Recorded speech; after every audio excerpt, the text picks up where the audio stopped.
Hello? Hello? All, all right. Is that working? Yeah. So good afternoon. Thank you so much for joining us for this important conversation. I just wanted to quickly welcome you. My name is Dashida Dawson, and I'm the founding director of the Cannabis NYC. And I will turn it over to our mayor, Eric Adams. Thank you. Thank you. Thank you so much, Rashida. Just bringing her expertise to this conversation. Nothing is better than having someone who has toiled in the field on a particular agenda or initiative to bring their energy to this. When we were able to entice Rashida to come on board, it was a real win for us because it allowed us to build our team around someone with the expertise, the knowledge, the commitment, and dedication. This is a real opportunity for those who have toiled in the field for a long time. And we wanted a marquee player to build the team around. And New Yorkers should be happy to know we found our LeBron James, you know. And all those who are here, it should not be lost on you with the visual that we have many black and brown folks that are here to really look at this opportunity. Historically, when you thought about cannabis, you thought about the over-enforcement in these communities and how it has impacted these communities. Our goal is to get it right. It's not about enforcement. It's not about duplicating a heavy-handed approach.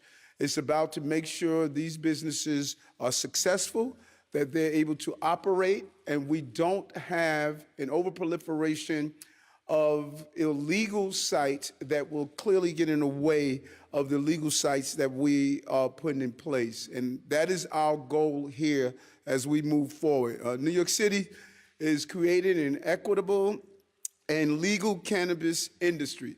We have watched how other municipalities have gotten it wrong. We've watched, we've learned, we want to make sure we get it right. And it's under threat. It's under threat from the unlicensed establishments that are selling illegal and counterfeit products. You tell me, can you tell the difference between what's legal and what's illegal? It is extremely difficult to do it. Bernadette may know the difference because she probably used both, so. But how do you tell the difference between the two? And really, we need to go back to Albany and really deal with this design. Look at this design. This is alarming for a child or a parent to have a child walk in these beautiful colors. Everyone knows how children feel about colors. It looks exactly the same. And this is what you're finding in our stores across the city that are popping up. Many of these stores are unsafe and are targeted towards our kids, our children, as you see some of the illustrations that are here.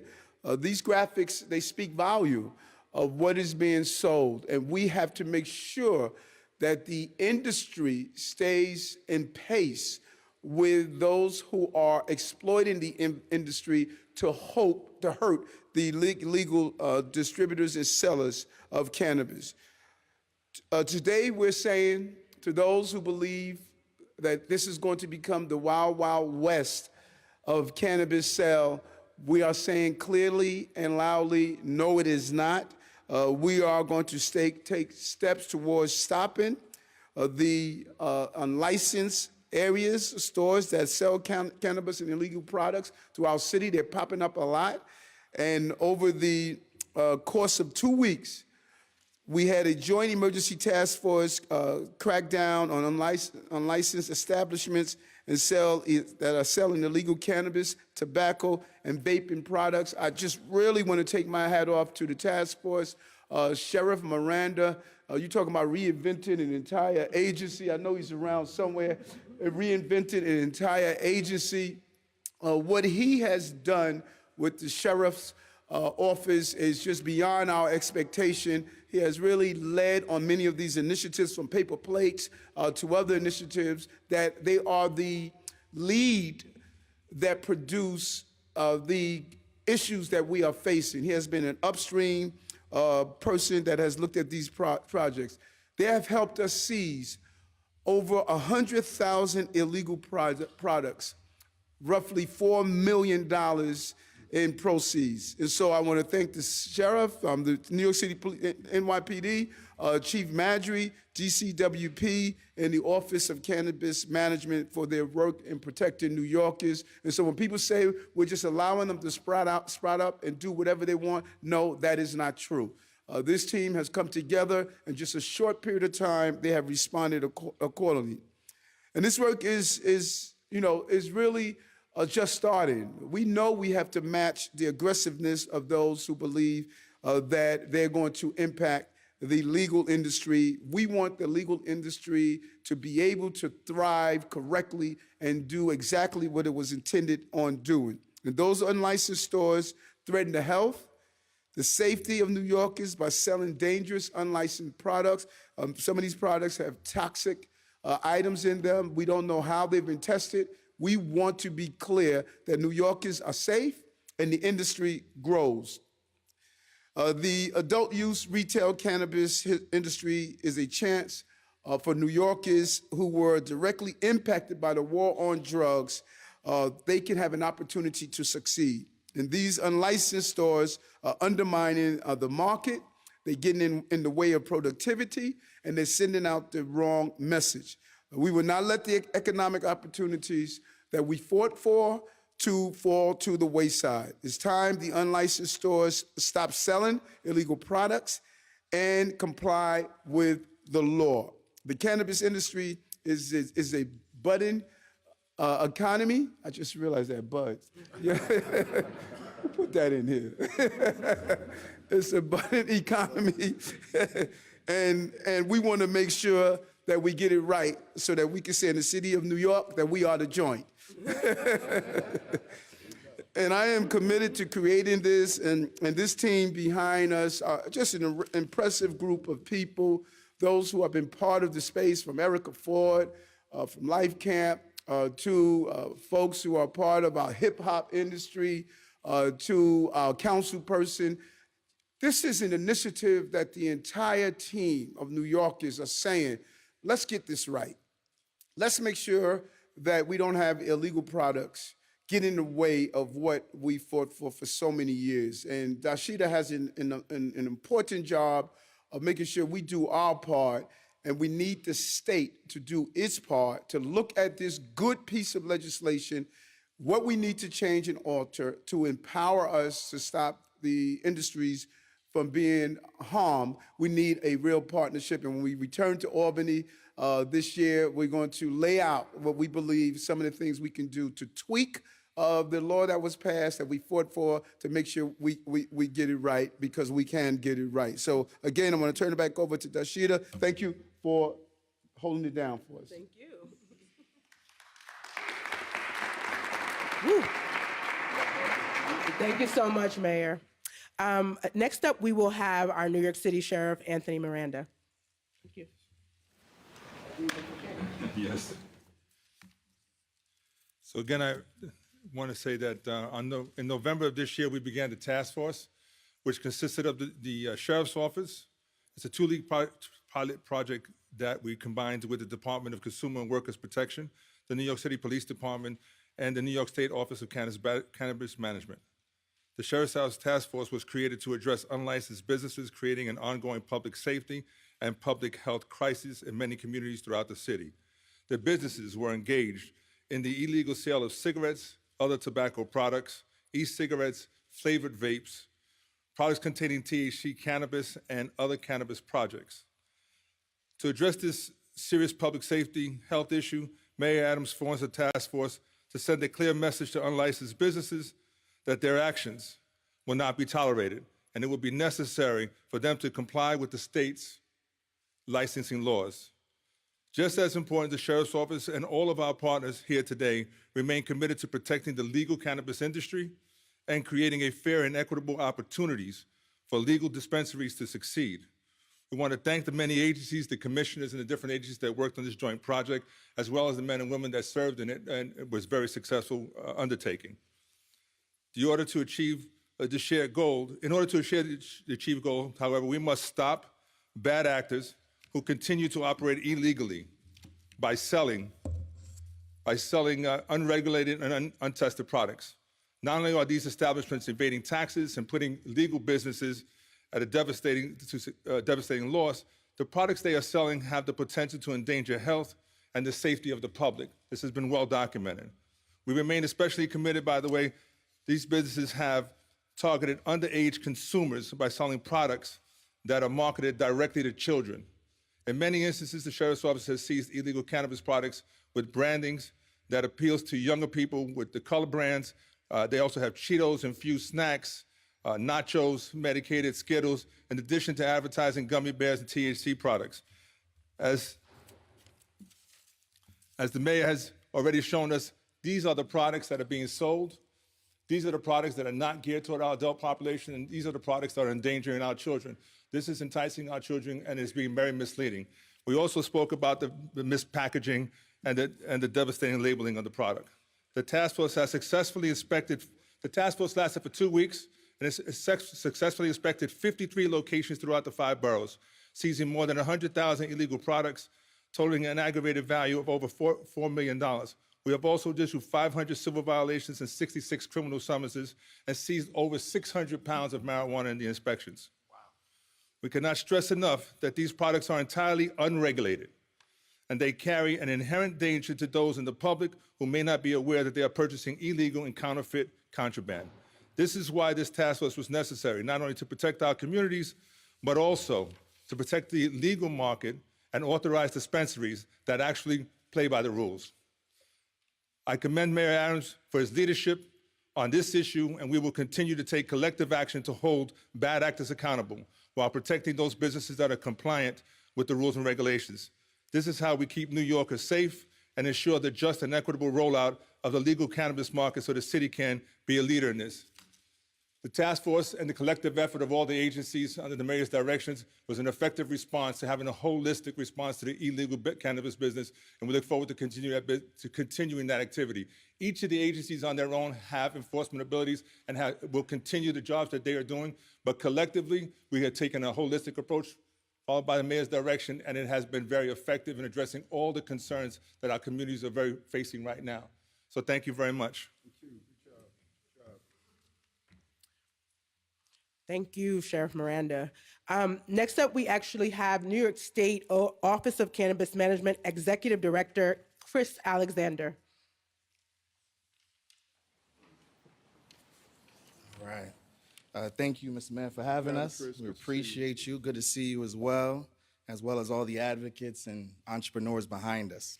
It has been a pretty significant lift to get this market up and running and operational. In the last year, the state office has focused on developing regulations for the program and establishing licensing across the supply chain. We're now coming to the end of the year and our supply chain is complete. I cannot stress enough how much the governor appreciates the work that's been done by this task force. OCM's enforcement division, along with the sheriff's office, have done incredible work navigating this new landscape where we have a proliferation of unregulated products being sold and made attractive to minors, as folks have pointed out. I do want to make and emphasize one point. We have now released our packaging, labeling, marketing, advertising regulations. The products being sold, and part of the reason that they're being seized in addition to not being compliant with those regulations is because of the contaminants that exist within those products. We have seen an industry report that was released recently that pointed to the E. coli, salmonella, and other contaminants that are in these products that do not meet the regulations that have been promulgated by the state.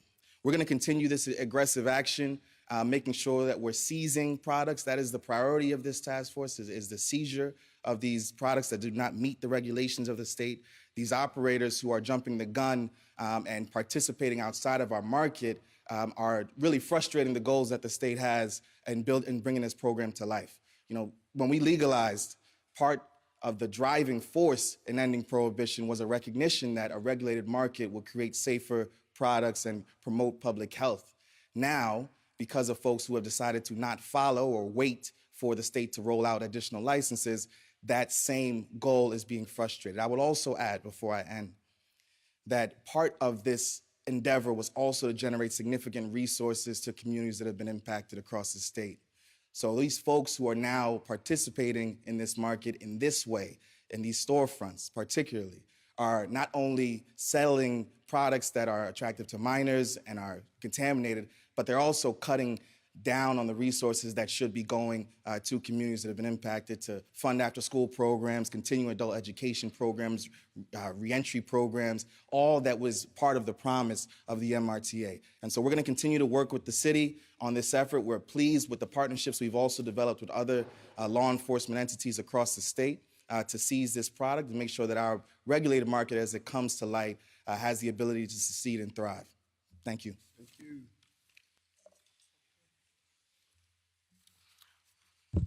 All right. Thank you so much, Chris. Now, prior to this press conference, City Hall and Mayor Adams were hosting our first Cannabis NYC roundtable with local card licensees and advocates. So I'd like to quickly acknowledge some of them, some of these individuals that are actually standing with us today.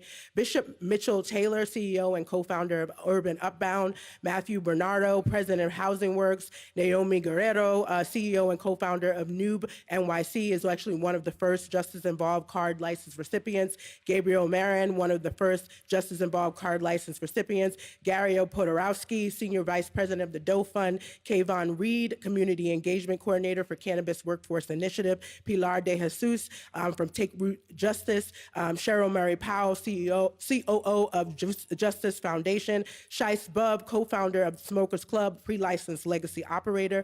Esther Lelev, co-founder of Cultivated Community Foundations. Jesse Campo Amar, founder and CEO of Campo Amar and Sons.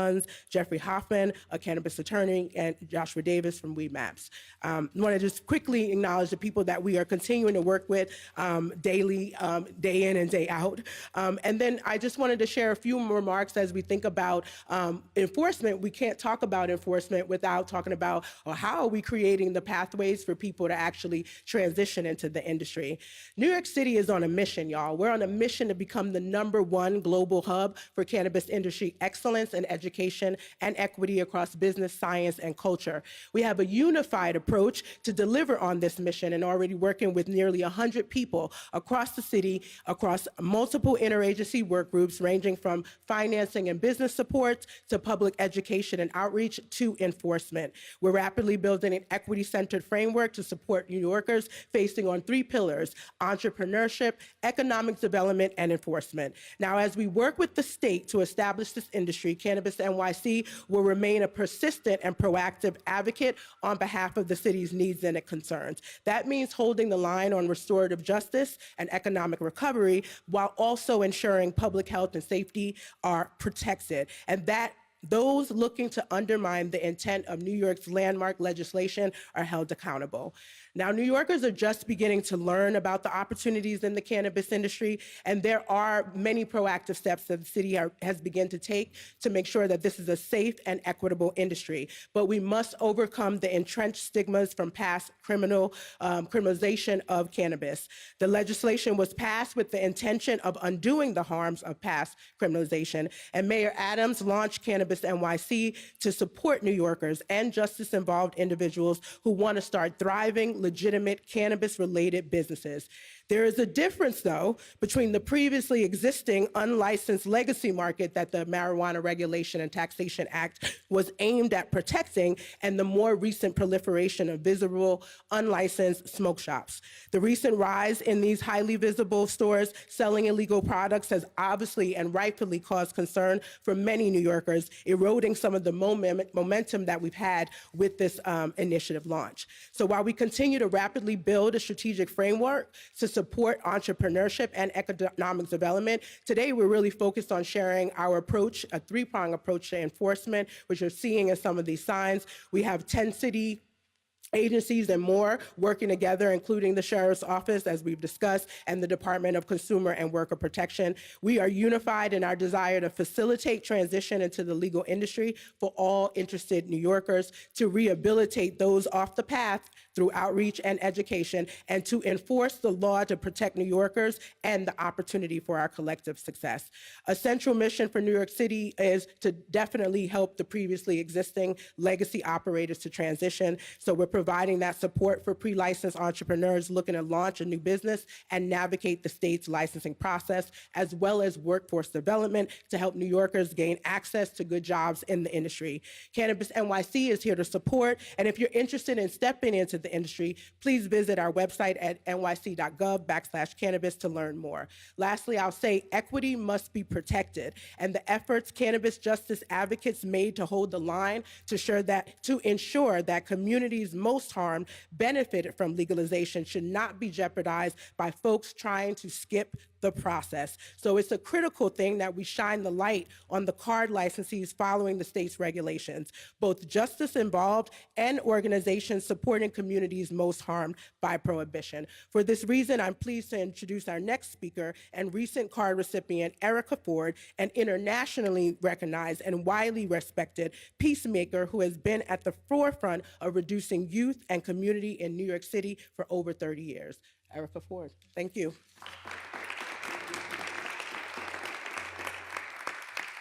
Thank you. Thank you. The mayor said he got a star player, and he did, because she's not only good on the offense, she's good on the defense. You know? Monday was December 12th. 35 years ago, on December 12th, I stepped into this work. And I think both of them were there when I stepped into the work.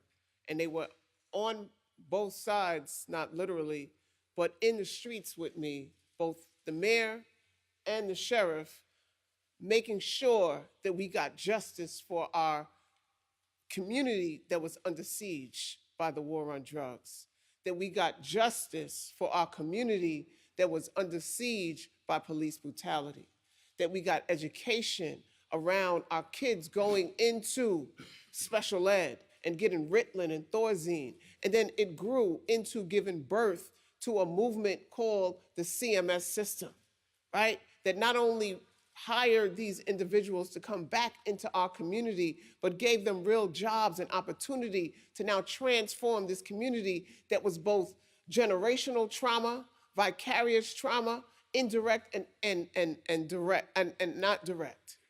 Our communities have been destroyed.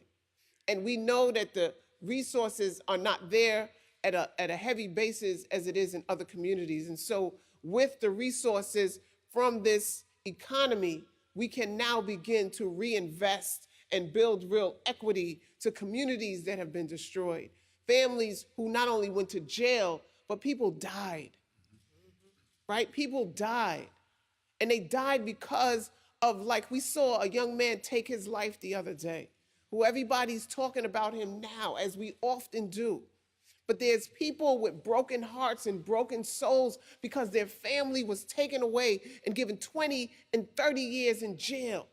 We can't forget those people who took their lives, who then began taking drugs, who were taken away from their families and put in foster care and grew up in a system that broke their spirit.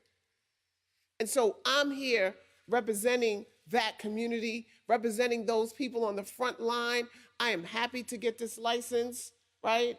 And I'm happy to be a voice for equity. I'm happy to be a voice to rebuild this broken community after so much destruction. Thank you to all of y'all. Thank you. Thank you so much. Next up, we have Councilmember Julie Menon, Chair of Committee on Small Business Services. Thank you. Please. Thank you so much. Well, first of all, I really want to thank the mayor because, quite frankly, a legal cannabis industry in New York City cannot prosper with bad actors. I am also the former commissioner of the Department of Consumer Affairs, and I just mentioned that because I do have firsthand experience on how important it is to crack down on licensed sellers. During my tenure, we cracked down on synthetic marijuana, K2, where we had the same problem where it was being targeted to young people. Here, again, we have these unlicensed businesses that are marketing a product product to young people. You've heard from many speakers about the contaminants that are in the product that are truly dangerous. But it's also about undercutting the licensed cannabis small businesses. As a chair of the City Council Small Business Committee, we cannot allow this to happen. And so I want to thank the mayor and the administration for this pilot program that is cracking down on these unlicensed businesses. It's so important to do that. We can't have a situation where our licensed cannabis small businesses are undercut before they even begin their operations. And that's why this action that the mayor has taken is so important. And so I'm really here to say thank you and in full support of this. Thank you. With that said, I'll turn it over to the mayor for Q&A. Thank you. Thank you. Thank you very much. And I think we highlighted over and over again what the goal is with the unlicensed industry that's popping up. We don't want them to get in the way of the legitimate industry. So our goal is not to incarcerate. It is to confiscate and educate that this is not how it is going to happen in New York. As we lift up this industry that we are all excited about and fought for to see it materialize. I'm going to open it to a few questions. Hi, Mr. Mayor. How are you? Wondering, will you go back to Albany and ask them to implement a law for stiffer penalties, perhaps landlords that might rent to these businesses that are operating illegally? But what can Albany do to change? Great question. We have some ideas, but we're also going to reach out to the advocates who are here with us and state, here's the problem. Let's come and devise a solution. So when it's time to go to Albany, people won't feel as though this is City Hall's agenda. These are the folks who are in this industry. What do we do to make sure that we don't undermine what we're attempting to achieve? We have some ideas, but we want to sit down that's the purpose of having Dashida, so that she could sit down with the industry folks and say, what else we need to do based on your observation so we could come with a coordinated approach to doing this. But there is an Albany fix that needs to be adjusted with some of these problems. What are some of those ideas as of now? We get to that. We're going to roll it out. Mr. Mayor. Marsha. How are you? Quite well. So on the way here, I stopped at 4 separate places that were selling various cannabis products, and I can tell you that they were lined up 2-3 feet long, all different kinds of marijuana. They call it flower now, who knew? Anyway, I wonder what's going to happen to these places, and if you're going to continue this pilot program to try to put these places out of business. Because, for example, there was one in Times Square called Indoor Cannabis with a street sign telling you, listen, we have edibles, we have marijuana, we have everything that they possibly sell. And it's going on all over the city. There's one around the corner from here on Nassau Street. What's going to happen to these businesses, and what took so long to go after them? No, it didn't take long. First, let's look at what happened. The law was passed. Our headline said selling weed is now legal. That's what people took. People didn't go into the story and say it's legal if you get the license. All they knew is, okay, you know what? Weed is now legal. And so now we have to go back and make sure we communicate with people and say, yes, it's legal, but there's a process. And I think the failure of real education ahead of time and not just having a headline or a soundbite, that's why we are focused on this is not an incarceration that we're trying to do. We're going to educate folks. We're going to use other methods to know you can't open here. But at the same time, we have the task force in place. Don't sleep on removing $4 million of product off the street, hundreds of thousands of dollars, 100,000 pounds. This is a real initiative. And then the word is going to get on the street that, listen, you can't just pop up and open a shop. Sheriff Miranda also led the towing of those trucks that were selling on our streets all over the city. But here's what we want to avoid. We don't want someone from another municipality, a large chain, to come in and think they're going to undermine the industry here by putting the front money up to open these locations all over. That is what I believe is happening, and we want to zero in on those locations. continue this pilot program to try to identify and go after all of these illegal places all over the city in all 5 boroughs? Well, we're going to do several things. You know how we like to do. We need to look at with Sheriff Miranda and DCWP and the NYP. We're going to look at what they did, do an analysis of that. We are currently instructed us to build out a database, so if ever someone observes it, we could have it in the database. We could start using a mapping system of, say, where they're located. And we want to start in going into the shops and say, hey, man, you can't sell this, you know? So if you're not willing to correct your behavior within a predetermined period of time, then your items are going to be confiscated and you're going to be fined. So there needs to be a real education campaign to let people know this is not how you do it, and then show them this is how to do it. But we are not going to allow these stores to stay open, and we're going to use a combination of the task force and some real education on the ground. Thank you. Mr. Mayor, on the point of when legalization took place, you just kind of touched on it a bit. It's been almost 2 years. Yes. The first recreational marijuana shop that's legal has still not opened in the store. Do you think that lag since legalization happened, no stores, but obviously a huge demand, do you think that lag is partially to blame for the illicit market growing? And then I guess in hindsight, do you think that those two things should have gone hand in hand, legalization and launch of the legal market? Yeah, and we can't look in the rear view mirror. This is where we are right now. And I think that wait after passing the law and then the implementation clearly sent the signal. We have to get it right, Chris. I mean, when I look at some of the municipalities, what's happening in others, it's a real problem. It's a real problem. It's not hitting the target audience. It is creating this black market that undermines the legal. And so we wanted to make sure we waited for the state to do what they had to do. And then we brought on our expert here. But our number one goal, and I commend the state for saying we must get it right. Because if you get it wrong, you can really just endanger this entire industry. And not too many municipalities have gotten it right. And that's what we wanted to do, get it right. Has it gotten wrong given how much the illicit market has been flourishing? No, not at all, not at all. I don't think it has gone wrong. We just have to make sure that people understand, educate, confiscate, and not incarcerate. That's the goal here. Okay, Aaron? So you're saying educate, confiscate, not incarcerate. I'm hoping you could just go into a little more detail on what the penalties are. So I know you're seizing the drugs. Is there, you mentioned fines. How much are the fines? Is there a criminal component here? And is it just the sheriff's office that's doing this enforcement, or is the NYPD involved as well? Combination, DCWP, the Sheriff's Office, New York City Police Department, and all agencies. You know my mindset. The whole team has to get on board with solving the problem. We don't operate in silos in this administration. Whatever tool is needed, Sheriff Miranda has been the team leader on this because there are powers that he has that's different from what the New York City Police Department could do. And we don't want this to be a police-led initiative. You know, that's not our desire here. And so the whole release of penalties, anyone knows the penalty of what it is?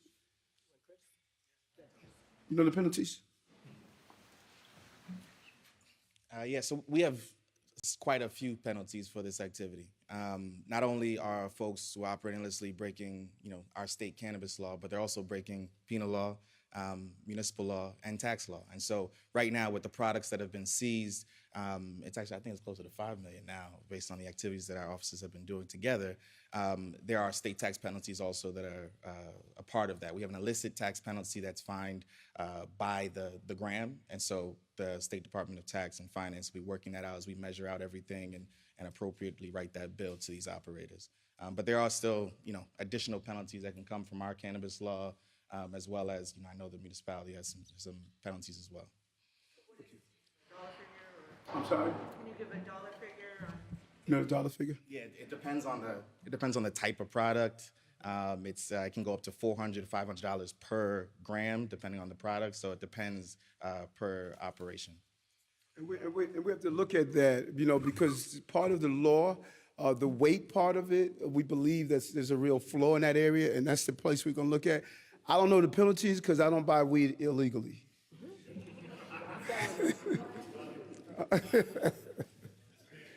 So these locations, I assume a lot of them were like smoke shops that sell other products, but in addition, we're selling illegal Cigarettes. products.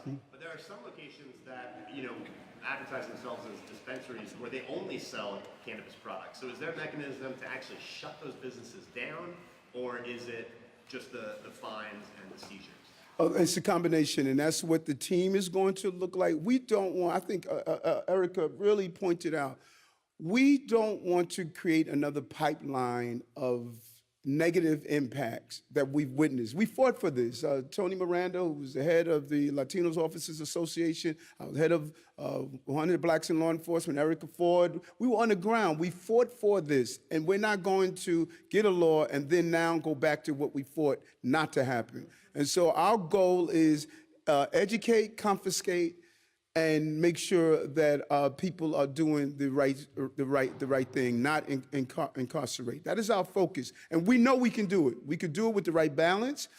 Trust me, if you lose $1 million of product, you're not looking to open another store, because now the best way to becoming educated is to have your stuff confiscated.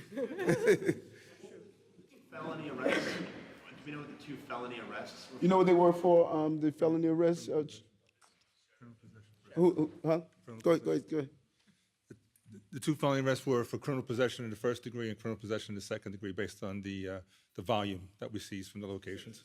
The volume was higher than everybody Correct. else. And between DCWP, our office, and the police department, the average fines when we finish a location is anywhere between $30,000 to $50,000 worth of notices of violations and oath hearings that they have to go to. What's the threshold for when they would actually be, when you're actually arrested? It depends on the amount of confiscation that we find and the illegal product that we find in the location. But that's not our goal. And what we're going to have the chief of department do, Jeff Madry, and Chief of Patrol, John Shell, what they're going to do, officers on routine patrol. You see one of these locations, to go in, hand out some information. Listen, you can't operate. This is illegal. This product that you're selling is illegal. Here's the way to do it. That's how we can be proactive and engage in a conversation. And have the local precincts do an analysis. If you have one of these illegal shops in your area, send in the community affairs office and engage in a conversation. We would rather people close down on their own than having to go in and carry this out. That's the way we want to do it. Thank you. What's up, Steve? Good to see you. 53 is obviously just skimming the surface of the problem here. It's to some extent like playing whack-a-mole. I've heard from some advocates that there should be some kind of process down the line to fold a lot of these shops into the legal market. I wanted to see if that's at all a consideration here, down the road in this process. It might be a question for Mr. Alexander too, if there's some way to get them into the process legally down the road. Well, on our end, and you could respond as well, but on our end, those are the feedback, that's the feedback we want to hear from people who are in the industry. We want this to be an industry-led response. And if they believe there's a pathway to do so, we're open to that. And Dashida is going to be fielding those questions of how do we respond to this so this can be community-led, and that's what's important to us. You wouldn't respond to.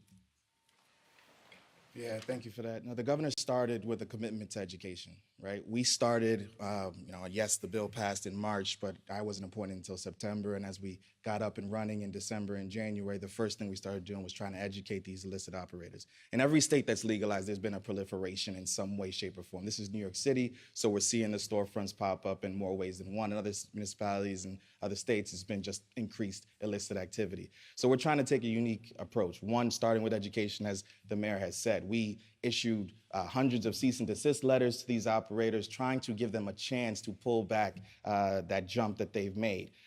Part of that communication was also the fact that if they continue that activity after being told by our office to stop, that they put at risk their ability to secure a license in the market that we're building. And so we've have folks who have gotten cease and desist letters and later applied for licensing that won't be able to advance. All right, and so we're going to continue to investigate this and investigate all these illicit operations, but absolutely the consequence of their continued illicit activity after being told to stop is them not being able to participate in the market that we're building. Legal dispensary on 125th Street in Harlem. We just heard from the bid saying they're against it. They have safety concerns.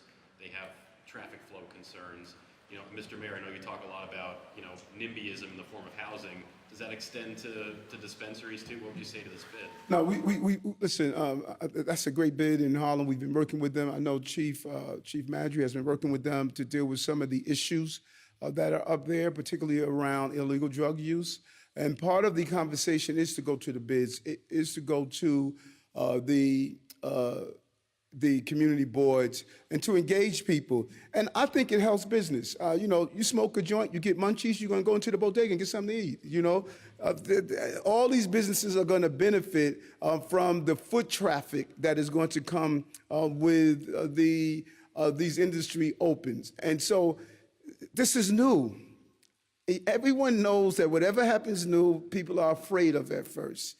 You know, that's part of the process. It's new. We got to get adjusted to the newness, but it's going to fit right into the market. Want to do a few off topic? We're going to free y'all up from this bloody Back to our assault. conversation. Thank you so much. Thank you, brother. Yes, love it. All right, Anthony.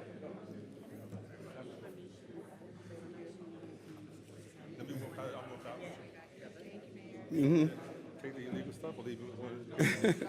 No, you can grab it. Take it out of here? Yeah. Thank you. Thank you so much. Thank you.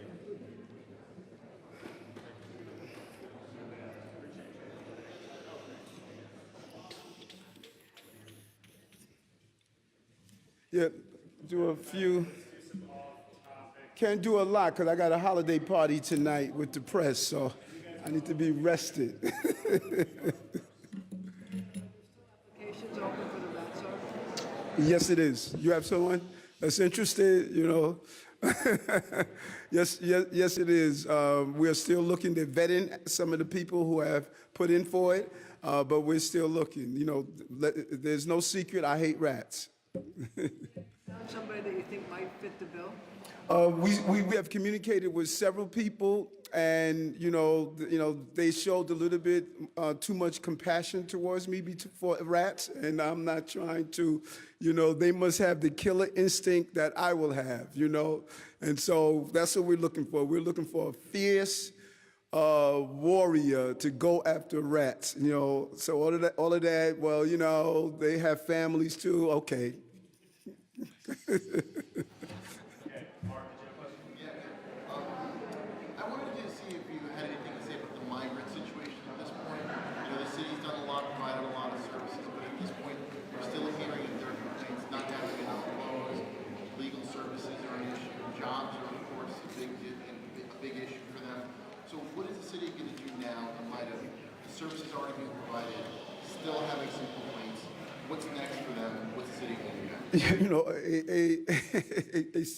a city council member came to me the other day and said that, you know, I think you guys are unfair. Every person should have cellular phone with, you know, a data plan. And, you know, once they finish, you know, it's like, listen, let's get clear here. Let's have a reality check. We are going to provide a bed, food, children in school. We're going to do our job, and we're doing better than any other municipality. So people who are stating all these other things, and I say to particularly some of my people in office, use your discretionary dollars. If that's what you feel we should do, you have a discretionary account. Go take your discretionary dollars and go buy cellular phone, the new iPhone for everyone. We're not doing that. We're going to provide the services that we can provide without breaking the bank for the city. This is some serious money that we're spending because we're doing the right thing as a city, and we're going to continue to do the right thing. But we have New Yorkers here with real issues in the city that I have to address. Yes. I spoke with both the minority leader in Congress, Hakeem Jeffries. I spoke with Senator Schumer, the majority leader in the Senate. We have been in constant contact with the White House. We've communicated with Albany. Here's where we are now. New Yorkers, we have spent hundreds of millions of dollars. No one has helped us. No one. We have not gotten a dime from anyone. That has to stop. We need help. This is an obligation on a national level, and it's an obligation on the state level. We must help New York City. We took the brunt, but we need help because New Yorkers deserve to make sure we're not cutting programs or doing something that's hurtful to everyday New Yorkers. Hi, Mr. Mayor. What's going on? How you doing? I wanted to ask you about your goal of expediting the disciplinary process at the NYPD. In June, you said you got a flow chart of the system from Commissioner Sewell, and that you were going to try to identify bottlenecks. How's that review going, and have you taken any steps to address it? Yep, it's going very well. And Keyshawn, Commissioner Sewell has been zeroed in. There are 3 areas that I put in place of a small working group in government, governing the New York City Police Department, and Commissioner Sewell picked parts of it. One of the members came from City Hall. That's a civilianization. We need to get police officers doing patrol, what they were hired to do. Special victims, looking after the failures that may have occurred in sex crime. And the third is a disciplinary process. It should not take 3 years, 2 years, 4 years for people to go through the process. We need to streamline it, and they have presented the first wave of that. They're going to present the next wave of that. We had to tweak some of the things I didn't like. We're going to get it right, and we're going to streamline the disciplinary process. It should not take this so long. It's unfair to the person who's being charged, and it's unfair to the city to keep an officer on the books who's not suitable to wear a uniform and understand the nobility of public safety. Thank you. Mr. Mayor, I wanted to ask about data we got a hold of earlier this week about the subway safety plan. Yes. It shows that homeless individuals who accepted shelter placement as part of the subway safety plan, more than 2/3 of them left the shelter system within a week. I'm wondering if that type of data gives you any pause about whether this initiative is working as it should. Do you think something needs to be amended? Okay, 2/3 left. What about the 1/3?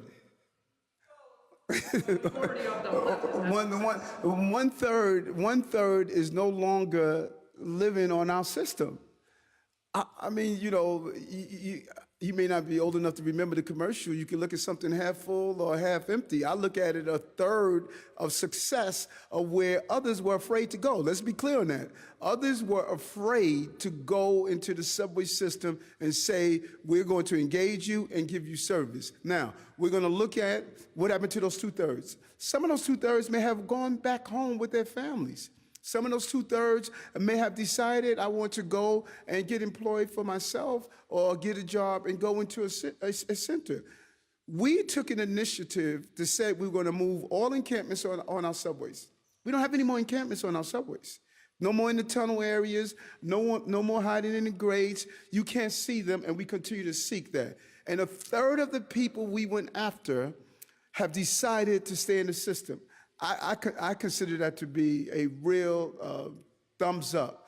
And now let's go after those 2/3 and find out what do we need to do with those 2/3 so we can continue to erode the process until we can have a complete 100% success rate. But I am extremely pleased at the team on what they're doing.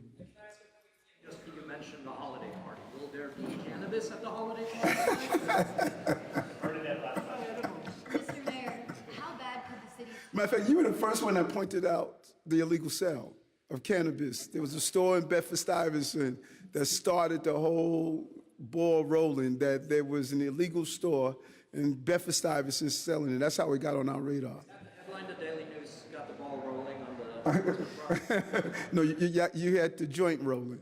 Mr. Mayor, how bad could the city's budget crisis get if you do not receive assistance for the migrant crisis from the federal government? And also, how much more do you anticipate to ask them? It's $1 billion now, but if continuing education services, shelter, food, et cetera, how big could that... Listen, it's bad. It's bad. And the projected numbers we have to continue to evaluate, we're looking at the end of this fiscal year but it's bad. You know, this is a national problem, and the national government has a responsibility to, number one, have a decompression strategy, to resolve the issues at the border, to make the municipalities whole who had to take away from their citizens to pay for this. We should not be paying for this, and we need help from Washington, D.C., and help from the state. We're all in this together. Why is Governor Hochul and President Biden, why haven't they listened to you or heeded your calls for this money? Well, we are pleased to see that we are seeing some movement. We are cautiously optimistic that this is resonating. We have a few days before the borders, before the issue is back in front of us. And there are things that are happening based on our conversation. We're going to remain cautiously optimistic, but the reality is New York deserves help. New Yorkers should not be paying for this out of their pockets. Last one, asking about the Speaker Adams put out a housing plan today. I was wondering if you had any thoughts about it. It's focused on what she says is fairness and affordability. I'm wondering if you guys are on the same page when it comes to affordability as a percentage of new housing. Well, you know, I cannot thank her enough. We would not have gotten Innovation Queens passed without her and her team. We would not have gotten the Bruckner Project. We would not have gotten the Willis Point project done. When you do an analysis of, you know, she has had the ability to come to the table and focus on, we have to get housing. And we're going to look over her plan. We look forward to working side by side to her. We are on the same page that we need to build more housing. That's the only way we're going to deal with this housing crisis that we're facing, and that is to build more housing. And we're going to look at the plan, and we're excited about her putting out the plan, and we think we're going to find some common ground on it. Okay.